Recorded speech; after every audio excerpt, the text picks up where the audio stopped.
Na chama cha demokrasia ya maendeleo Chadema kanda ya Serengeti kimelaani vikali kuendeleza kushikiliwa kwa mwenyekiti wake wa taifa Tundu Antipas Lissu, kikidai kuwa hatua hiyo inaambatana na ucheleweshaji wa kesi bila sababu za msingi, pamoja na kukosekana kwa uwazi katika mchakato wa kisheria. Kupitia taarifa hiyo ya mwenyekiti wa kanda hiyo, Lucas Ngoto, chama hicho kimesema kinasisitishwa kwa mwenendo wa kesi hiyo kiendelea kucheleweshwa, hali inayozua maswali kuhusu dhamira ya mfumo wa utoaji haki nchini. Ni jambo la kushangaza na kuhuzunisha kuona kuwa kesi hiyo inayomhusu kiongozi mkubwa wa kisiasa inaendelea kucheleweshwa bila sababu za msingi, jambo linaloibua maswali juu ya uhalisia wa mchakato mzima wa kisheria, imeeleza sehemu hiyo ya taarifa. Chadema imesisitiza kuwa Lissu ambaye ni mwanasheria na mwanasiasa mwenye ushawishi mkubwa anastahili kusikilizwa kwa haki na wakati kama ilivyo kwa raia wote. Chama hicho kimeongeza kuwa kuendelea kushikiliwa kwake kimeathiri si tu haki zake binafsi bali pia kinadhoofisha misingi ya haki, demokrasia, utawala na sheria nchini.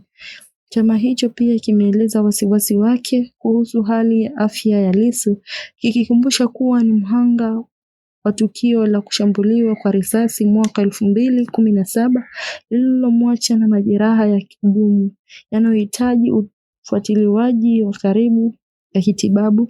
Kimeonya kuwa kushindwa kupata matibabu ya mara kwa mara kutokana na kuzuiliwa kunaweza kuhatarisha afya yake.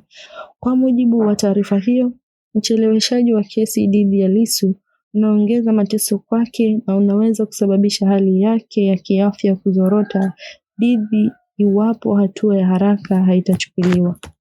Vile vile Chadema imelaani kile kinachodai kuwa ukiukaji wa haki za msingi dhidi ya kiongozi huyo, ikiwemo kuwekwa chini ya ulinzi mkali wa uangalizaji wa kamera muda wote. Hali hiyo inadaiwa kukiuka faragha yake. Pia imeeleza kuwa mazingira ya mawasiliano kati yake na mawakili wake hayatoi uhuru wa usiri unaohitajika kisheria. Aidha, Chadema kanda ya Serengeti imetoa wito wa mahakama pamoja mamlaka husika kuhakikisha kuwa haki inatendeka kwa uwazi bila ucheleweshaji na kwa kuzingatia msingi ya katiba ya Jamhuri ya Muungano wa Tanzania. Naam, mtazamaji wangu, ni shukran za dhati kutoka katika mtangazaji mwenzetu kutoka katika studio zetu pande pili.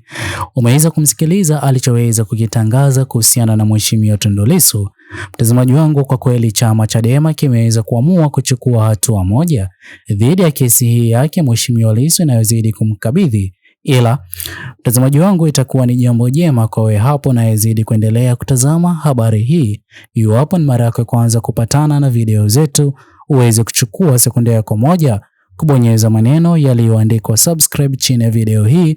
Muhimu kabisa uweze kulike na kushare video hii kwa makundi mawili ama matatu. Naam.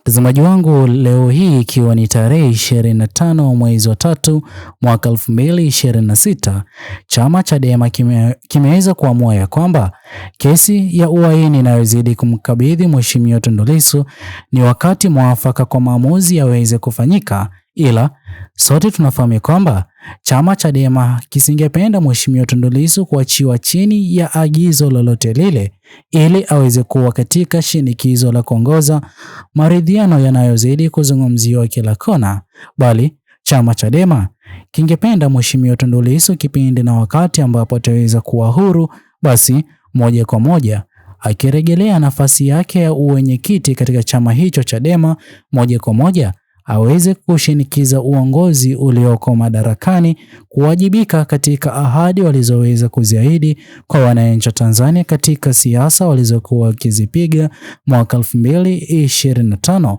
ili waweze kuchaguliwa na wananchi wa Tanzania. Pia mtazamaji wangu, sote tunafahamu kwamba kiongozi kama Mheshimiwa Tundu Lissu atakapoweza kupata uhuru wake, mtazamaji wangu, haki zitaweza kupatikana kwa wale wote walioweza kupata majeraha katika maandamano yaliyoweza kupita na pia wale walioweza kuaga dunia katika maandamano hayo. Mtazamaji wangu, kwa kweli haki itaweza kupatikana.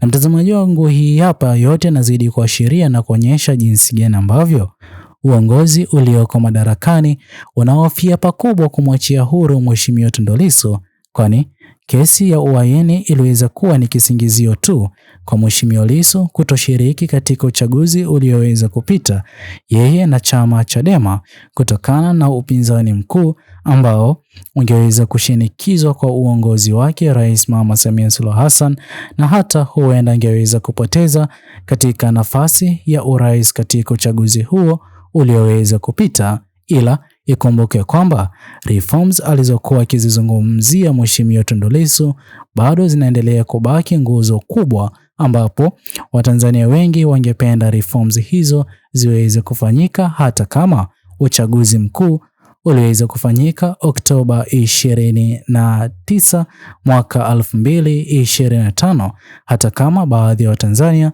hawajaweza kukubali uchaguzi huo kwa kutokuwa halali. Mtazamaji wangu, tuachie maoni yako katika uwanja wa comment section. Usisahau kusubscribe na kushare video hii kwa makundi mawili ama matatu. Bye bye until the next video.